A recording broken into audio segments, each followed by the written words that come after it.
the crash landing the storm's fury. Warning alarms screamed through the cockpit as Marcus Chun fought against the controls of his damaged scout ship. Lightning crackled across the purple sky of Kepler 442b, and the storm winds threw his vessel around like a toy. His mission had been simple: survey the planet's mineral deposits and return to the orbital station. Now, with his engines failing and his navigation systems fried, survival was the only mission that mattered. "Come on, Navy, just a little further," Marcus muttered, sweat beading on his forehead as he spotted a clearing between the towering crystal formations below. The ship shuddered violently, warning lights flashing red across every surface. His hands moved with practiced precision, adjusting power distribution and attempting to stabilize the descent. The impact came harder than expected. Metal screamed against stone as the ship carved a deep furrow through the alien soil. Marcus's vision blurred as his head snapped forward, then back. The taste of blood filled his mouth. Emergency systems kicked in, filling the cockpit with foam to prevent fires, but the acrid smell of burning circuits told him his ship was done for. Silence fell like a heavy blanket. Through the cracked viewport, Marcus could see the alien landscape stretching endlessly in all directions. Crystalline trees caught the light of the twin suns, casting rainbow patterns across the rust-colored ground. Beautiful, but deadly.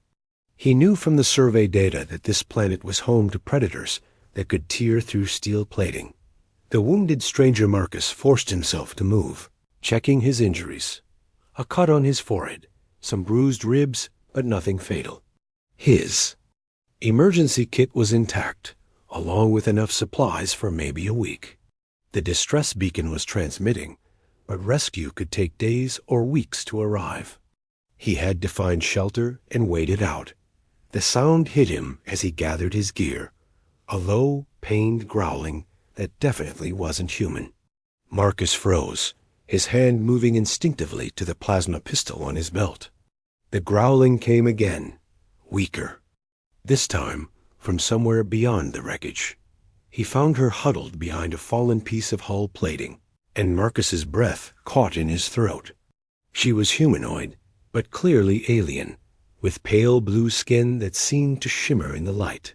Her hair was deep purple, almost black, and fell in waves around her shoulders. But it was her eyes that struck him most, large, golden, and filled with a mixture of pain and defiance. She was injured badly. Dark blue blood seeped through tears in her simple clothing, and one of her arms hung at an odd angle.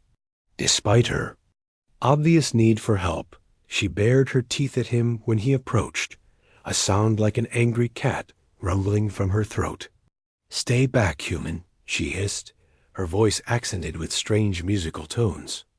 "I don't need your help." Marcus raised his hand slowly, showing he meant no threat. "You're hurt. Let me help you." "No." The word came out sharp and final. She tried to push herself further back against the wreckage, but a gasp of pain escaped her lips. "Your kind. Your kind cannot be trusted." The reluctant alliance, despite her words, Marcus noticed how her eyes tracked his every movement. When he knelt to examine his own supplies, she shifted position to keep him in sight. When he moved to check the ship's communication array, she struggled to follow, maintaining the same distance between them. "What's your name?" Marcus asked gently, not looking directly at her as he worked on the beacon's power coupling. She was quiet for so long, he thought she wouldn't answer. Then almost whispered, "Zara, I'm Marcus." "And Zara, I don't know what you've heard about humans, but I'm not here to hurt you." "All humans hurt," she replied, but her voice lacked conviction. "They take, they destroy, they leave nothing but pain." Marcus paused in his work. "Is that what they teach you about us?" "It's what I've seen." But even as she spoke, Zara's body betrayed her words. When a distant roar echoed across the landscape, she instinctively moved closer to Marcus, her injured form seeking the protection she claimed not to need. The sun was setting. painting the sky in shades of orange and purple. Marcus knew from his briefings that this planet's nights were dangerous. The temperature would drop below freezing, and the nocturnal predators would emerge. They needed shelter, and they needed it fast. "We have to move," Marcus said, shouldering his pack. "The night hunters will be out soon." Zara shook her head stubbornly. "I stay here. I wait for my people." "Your people know you're here?" Her silence was answer enough. Marcus sighed, torn between his own survival and the wounded alien, who clearly needed help but refused to accept it. The first night, the decision was made for him when the howling started. It began low and distant, but quickly grew closer and more numerous. Marcus recognized the sound from the survey reports. Pack hunters, each one the size of a small vehicle, with claws that could shred metal. "We're leaving, now." Marcus moved toward Zara, but she scrambled away on her hands and knees, her injured arm dragging uselessly. "No, I told you. I don't need—" The howl came again, much closer this time. Zara's defiance cracked, and Marcus saw fear flicker across her features. He made a decision that would change everything. Without asking permission, Marcus scooped Zara into his arms. She was lighter than he expected, her bones feeling delicate despite her obvious strength. She struggled at first, striking at him with her good arm, but another howl in the distance made her freeze. "I hate this," she whispered, but her arms slowly wrapped around his neck. "I know," Marcus replied, already moving toward a cave system he'd spotted in the distance. "But sometimes we have to accept help to survive." Zara's grip tightened involuntarily as shadows began moving between the crystal formations. Her body pressed against his, seeking warmth and security even as her mind rejected the need for it. Marcus could feel her trembling, though whether from cold, pain, or emotion, he couldn't tell. The cave was barely large enough for both of them, but it was defensible. Marcus set Zara down gently against the back wall and began setting up a small heating unit from his survival kit. The blue glow cast strange shadows on the walls, making Zara's skin seem to shimmer even more. "Your arm is definitely broken," Marcus observed, pulling out his medical scanner. "And you've lost a lot of blood. Please, let me help you." Zara stared at him for a long moment, conflict clear in her golden eyes. Outside, the howling grew louder, and something large scraped against the cave entrance. Her decision made for her by circumstance, she nodded slowly. Marcus worked carefully, cleaning her wounds and applying healing gel from his kit. Zara hissed in pain, but didn't pull away. When he began fashioning a splint for her arm, she watched his hands with fascination. "Why do you help me?" she asked quietly. "Because you need help," Marcus replied simply. "And because leaving someone to suffer when you can prevent it isn't human nature." "Not the human nature I know. But I'm not human. I'm your enemy." Marcus met her gaze steadily. "Are you? Because right now, you just seem like someone who's hurt and scared and trying to survive. Just like me." The attack, they took turns sleeping, with Marcus keeping watch through most of the night. Zara curled up in the corner, but as the temperature dropped and her alien physiology struggled with the cold, she began to shiver uncontrollably. "Come here," Marcus said softly, opening his thermal blanket. "I don't need. You're going to freeze. To death. Your species isn't built for this cold, is it?" Reluctantly, Zara moved closer. Marcus wrapped the blanket around both of them, and she settled against his side with a soft sigh. Her body was warm against his, and he could feel her heartbeat gradually slowing as she relaxed. "Just until morning," she whispered. "Just until morning," Marcus agreed. Though something in his chest suggested it might be longer than that dot, they were both dozing when the attack came. The creatures had found their scent and were trying to dig through the cave entrance. Marcus grabbed his plasma pistol as rocks began to rain down from the ceiling. "Stay back," he told Zara, moving to the mouth of the cave. But when the first creature burst through, all teeth and claws and hungry eyes, Zara didn't stay back. Despite her injuries, she threw herself between Marcus and the beast, her good arm glowing with some kind of energy. The creature yelped and retreated, but more were coming. "I thought you didn't need my help," Marcus said, firing past her at another attacker. "I don't," Zara replied, her energy crackling brighter. "But maybe, maybe you need mine." They fought back to back, Marcus with his human technology and Zara with her alien abilities. When the last creature retreated, they were both breathing heavily, covered in sweat and alien blood. "That was ... double quotes," Marcus began. "Teamwork," Zara finished, a small smile playing at her lips. "I learned about it from observation data. Humans do it instinctively." The confession as they cleaned up after the fight, Marcus noticed that Zara stayed close to him now, no longer maintaining the careful distance she'd kept before. When she thought he wasn't looking, she would reach out as if to touch his arm, then pull back at the last second. "Zara," Marcus said finally, "what aren't you telling me?" She was quiet for a long time, staring at her hands. "My people ... We're not like humans. We don't form bonds easily. We're taught to be independent, to never rely on others. But ... But when we do bond, it's complete, total. And I think—" She looked up at him, her golden eyes wide with something that might have been wonder or fear. "I think I'm bonding with you?" Marcus felt something shift in his chest, a warmth that had nothing to do with the heating unit. "Is that bad?" "It's supposed to be. You're human. You're the enemy. But when you carried me, when you protected me, when you chose to help instead of harm ... She shook her head. "I don't understand it." "Maybe understanding isn't the point," Marcus said gently. "Maybe surviving together is." Outside, the twin suns were beginning to rise, painting the sky in brilliant shades of pink and gold. The night hunters were retreating, and the immediate danger was past.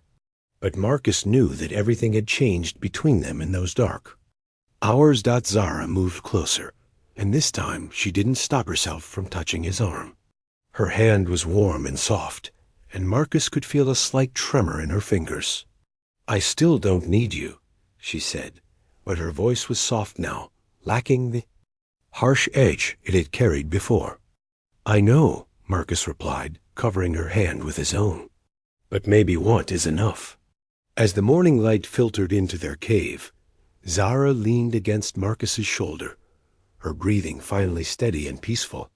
Her injured arm was splinted and healing, but her good arm wrapped around his like she was afraid he might disappear. "Just until rescue comes," she whispered. "Just until rescue comes," Marcus agreed, though both of them knew it was already too late for that kind of thinking. Asterisk. The bond deepens the morning after Marcus woke to the sound of Zara's breathing, steady and warm against his neck. Sometime during a night, she had curled completely around him, her legs wrapped around his waist, her good arm holding him tight. Even in sleep, she clung to him like her life depended on it. The irony wasn't lost on him. The alien girl who had growled, "I don't need you," was now wrapped around him like a monkey, seeking comfort and security from the very human she'd been taught to fear. Marcus found himself smiling despite their dire situation. "I know you're awake." Zara mumbled against his shoulder, but she made no move to let go. "I wasn't going to say anything," Marcus replied softly. "Good, because I'm not ready to move yet," Marcus chuckled. "What happened to not needing me?" "Shut up, human." But there was affection in her voice now, not hostility. "My body is responding to you. It's biological. I can't control it." "Responding how?" Zara was quiet for a moment, her grip tightening slightly. "My people, we form what you might call symbiotic bonds. When we find someone who makes us feel safe, truly safe, our bodies begin to adapt. We become dependent on their presence, their warmth, their scent. That sounds like a survival mechanism. It is. In dangerous situations, bonding with a strong protector increases survival chances, but it also makes us vulnerable. She finally lifted her head to look at him, her golden eyes serious. If something happens to you now, I'll go into shock. I might not survive it. Marcus felt the weight of responsibility settle on his shoulders. How long does it last? Forever, Zara whispered. That's why we're taught to avoid it. That's why humans are forbidden. Your species forms these bonds too easily, and when they break ... they break hearts, Marcus finished. They break lives. The rescue signal, the conversation, was interrupted by a crackling sound from Marcus's communication device. He reached for it carefully, trying not to disturb Zara's position, but she moved with him, maintaining her hold like she was afraid he might disappear. This is Orbital Station 7 calling any survivors of Scout Ship Delta 4. Please respond. Marcus's heart leaped. This is Marcus Chun, pilot of Delta 4. I'm alive and have one civilian with me. We need immediate medical evacuation. Copy that, Marcus. We're tracking your beacon. Rescue team is en route, but there's a problem. We're reading massive storm systems moving in. Window for extraction is narrow. Can you make it to the landing zone? Coordinates uploading now. Marcus checked his scanner. The landing zone was 15 kilometers away, across terrain that looked like a nightmare of jagged rocks and predator territories. With Zara injured and his own supplies running low, it would be a dangerous journey. We'll make it, he told the radio. Negative, came the reply. We're reading 2 heat signatures at your location. Regulations state that only human personnel can be evacuated. You'll have to leave the alien behind. The words hit Marcus like a physical blow. He felt Zara tense against him, her breathing becoming shallow and rapid. She had understood. That's not happening, Marcus said firmly. Marcus, be reasonable. It's policy. We can't risk contamination or diplomatic incidents. Marcus switched off the radio. In the silence that followed, he could hear Zara's quiet breathing, feel the slight tremor in her body as she processed what she'd heard.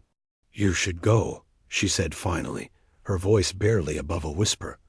It's your only chance. Not without you, Marcus. Not without you, he repeated, more firmly this time. I won't leave you to die alone on this rock.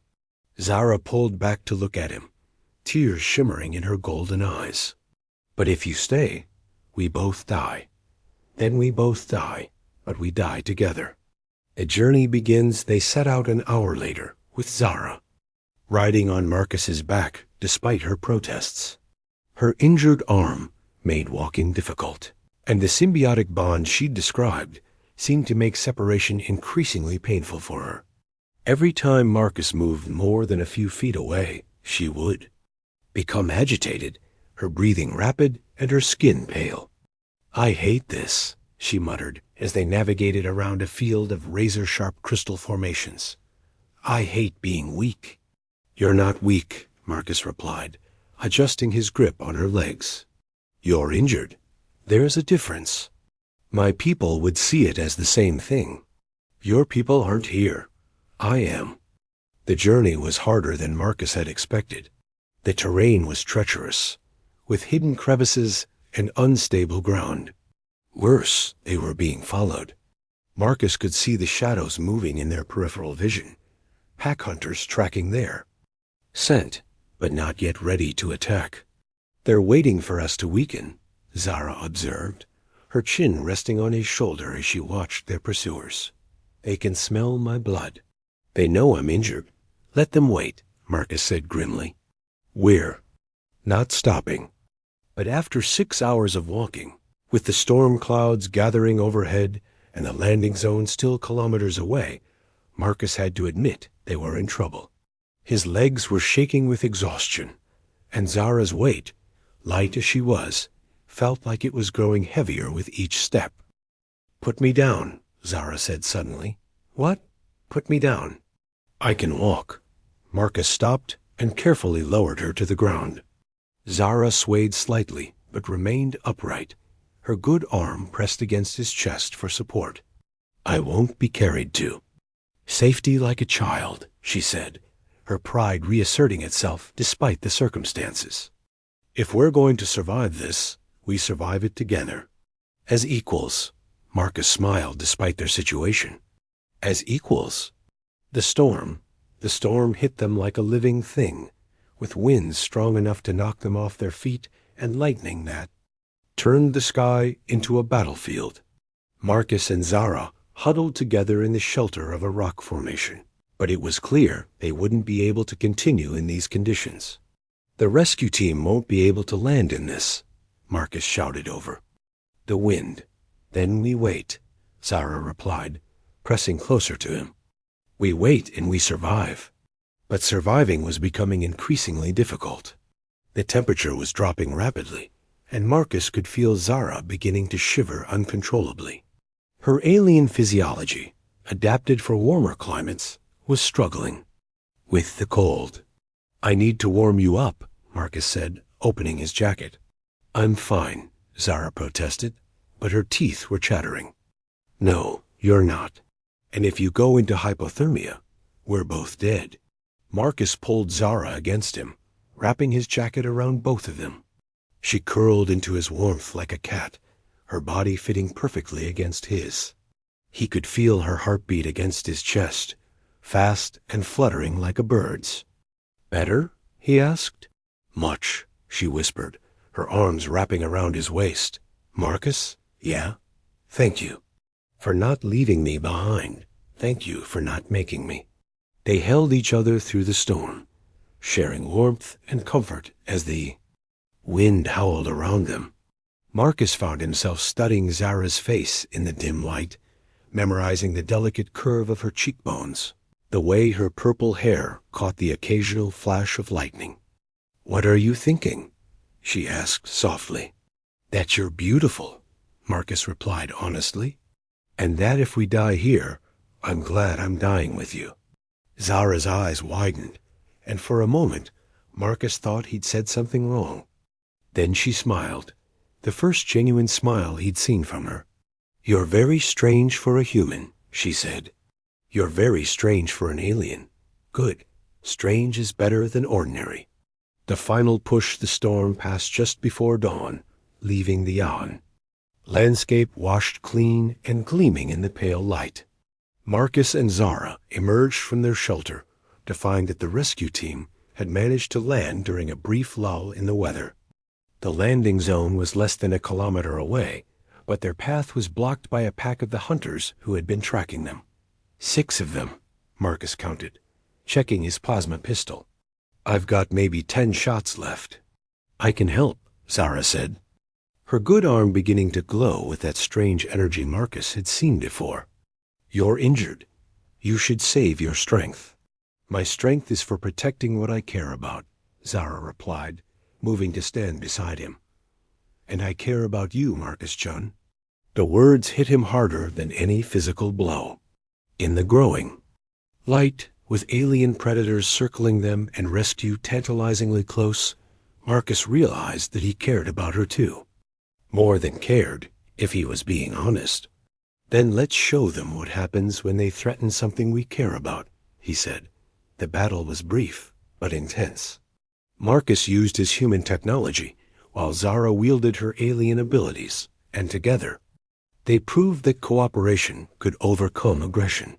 When the last hunter retreated, they were both breathing heavily, covered in sweat and alien blood. "Is it over?" Zara asked. "It's over," Marcus confirmed, then pointed toward the landing zone. "Our ride's waiting." The choice the rescue team was professional but cold. They loaded Marcus onto the transport without comment, but when Zara tried to follow, they blocked her path. "Negative," the team leader said. "Human personnel only. Orders from the top." "She's with me," Marcus said firmly, struggling to sit up despite his exhaustion. Sir, regulations clearly state. I don't care about regulations. She saved my life, multiple times. If she doesn't come with me, I don't go either. The team leader looked frustrated. Sir, we can't authorize. Then don't authorize it. I'll take full responsibility. Marcus stood on shaking legs and walked over to where Zara stood, her golden eyes wide with uncertainty. He took her hand in his, feeling the slight tremor in her fingers. Where I go, she goes, he said simply. That's not negotiable. The team leader spoke into his radio, a heated conversation that Marcus couldn't quite follow. Finally, he turned back to them. Command says you're both to be quarantined upon arrival. Full medical and psychological evaluation. And, sir, this is going on your permanent record. Worth it, Marcus said, squeezing Zara's hand. The new beginning. As the transport lifted off, carrying them away from the hostile planet and toward safety, Zara pressed close to Marcus's side.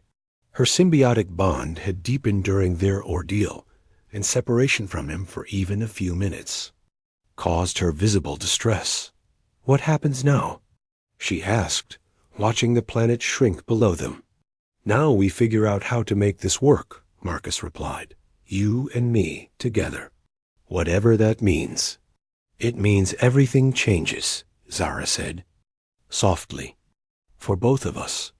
I know. Are you ready for that? Zara looked up at him, her golden eyes bright with something that might have been hope. I told you I didn't need you. You did. I was wrong. I don't need you to survive. I need you to live.